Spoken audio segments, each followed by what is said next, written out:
जिस नए संसद भवन का इंतजार मोदी जी इतने दिनों से कर रहे हैं, उसके उद्घाटन पर महाराज चारों तरफ से घिर जाएंगे, ये उन्होंने सपने में भी नहीं सोचा होगा। ऊपर से उद्घाटन के दिन मोदी जी को पहलवानों ने सीधा चैलेंज कर दिया, नए संसद घेराव का खुला ऐलान कर दिया।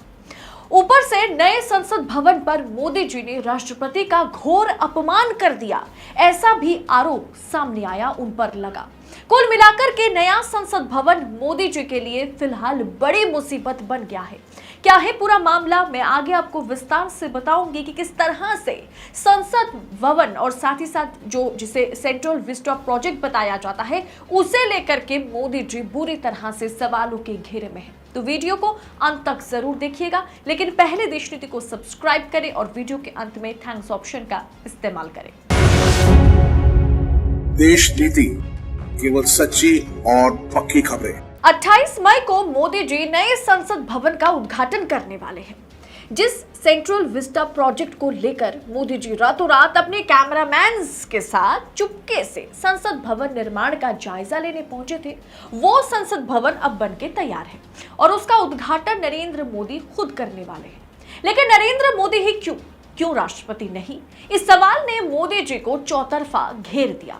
साथ ही साथ 28 मई को मोदी जी को एक और बड़ी चुनौती का सामना करना पड़ेगा, क्योंकि संसद भवन के उद्घाटन के दिन संसद भवन घेराव का खुला ऐलान हो गया। यानी आप कह सकते हैं कि मोदी जी चारों खाने चित होने वाले हैं। सबसे पहले आप कांग्रेस के वरिष्ठ नेता और लीडर ऑफ अपोजिशन मल्लिकार्जुन खड़गे, जो कि मोदी जी के उद्घाटन समारोह में पूर्व राष्ट्रपति और मौजूदा राष्ट्रपति को इनविटेशन ना भेजने पर कांग्रेस ने जो सवाल उठाया, वो आपके स्क्रीन पर। मल्लिकार्जुन खड़गे ने ट्वीट करते हुए लिखा, ऐसा लगता है कि मोदी सरकार ने भारत के राष्ट्रपति का चुनाव केवल चुनावी कारणों से दलित और आदिवासी समुदायों से सुनिश्चित किया है, जबकि पूर्व राष्ट्रपति श्री कोविंद को नई संसद के शिलान्यास समारोह में आमंत्रित नहीं किया गया था।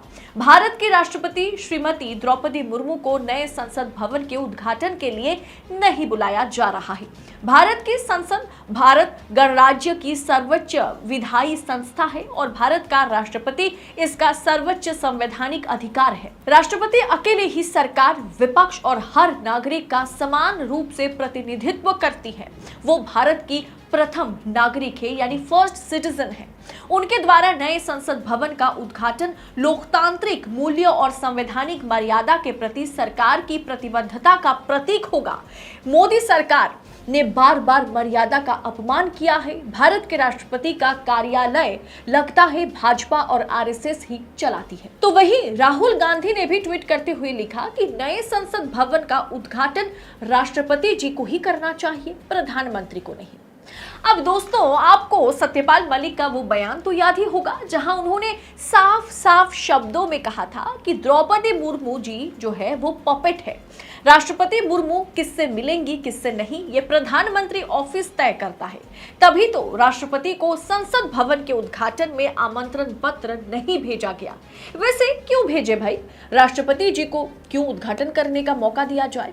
मोदी जी ने इतनी मेहनत से महल खड़ा करवाया, आधी रात को कैमरामैनों के साथ चुपके से काम का जायजा लेने पहुंचे थे। यहाँ तक कि इंजीनियर्स को एंटायर पॉलिटिकल साइंस में डिग्री हासिल करने वाले हमारे प्रधानमंत्री जी आर्किटेक्चरल स्ट्रक्चर समझाए हैं भाई। ऐसे कैसे किसी और को उद्घाटन करने दे दे? टैक्स पेयर के पैसे से 1200 करोड़ के संसद भवन का उद्घाटन एक तरह से ब्रिटिश लोगों के मुंह पर, ब्रिटिश साम्राज्य के मुंह पर तमाचा है। ये प्रूव करने के लिए मोदी जी को ही उद्घाटन करना चाहिए। गोदी मीडिया की सुर्खियों में 2024 चुनाव से पहले मोदी जी का महिमा मंडन का ऐसा सुनहरा मौका मोदी जी ऐसे कैसे जाने दें?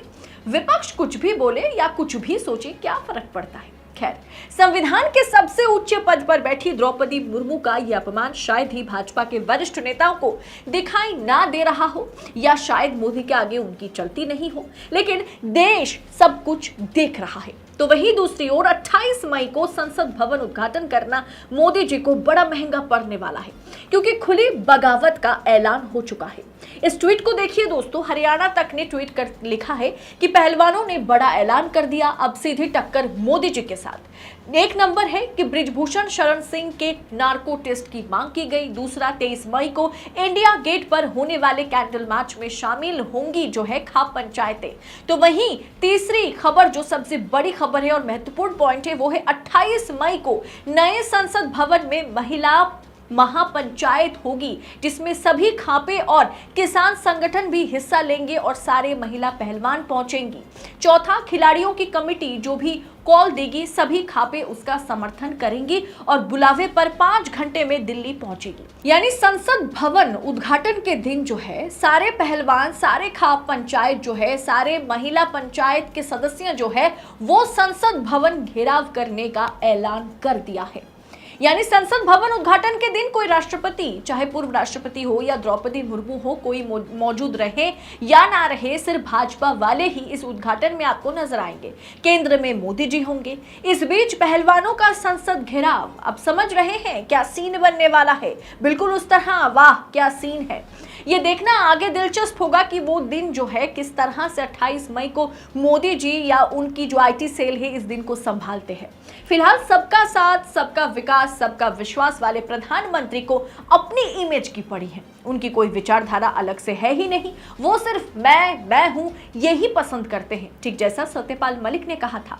ऐसे में 28 मई के दिन संसद उद्घाटन महाराज को कुछ ना कुछ सबक तो जरूर सिखाएगा ही। आपको क्या लगता है? आप अपनी राय कमेंट कर जरूर लिखिएगा। बाकी ऐसी तमाम खबरों को पूरी निष्पक्षता के साथ पाने के लिए, पूरी पड़ताल के साथ पाने के लिए देश नीति के साथ जुड़ जाइए। चैनल को सब्सक्राइब करेंगे।